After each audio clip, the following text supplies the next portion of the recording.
Welcome back to DOCONCHAIN. Once done with all the settings, we can now proceed to sending out the document.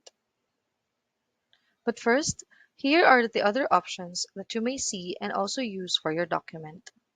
First, we have the delete button if you wish to discard your document. Next is the save button to save the current progress that you made on your document, and save and exit.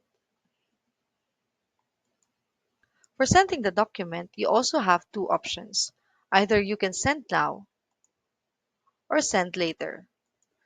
Send later allows you to send the document at your selected date and time.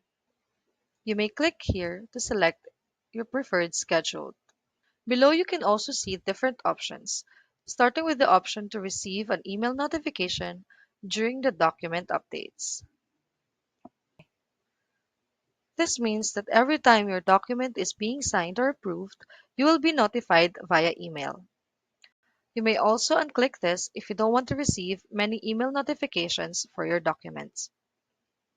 Next is to receive an email notification when the document is completed.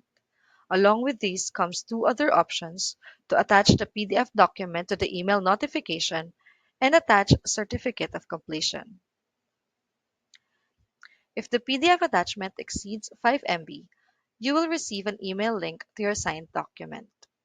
These PDF documents, however, will be received by those who do not have an account with DOCONCHAIN and signs as guests. This is in order for them to have a copy of the document after the signing process. Likewise, the same options will appear if you choose to send the document now. Once done with these, you can click Yes to proceed, after which you will be redirected to the DocSign page and you will see the document as waiting for others. That's it for the project creation process. If you wish to see the signer's point of view in signing, you may proceed with the next video. Thank you.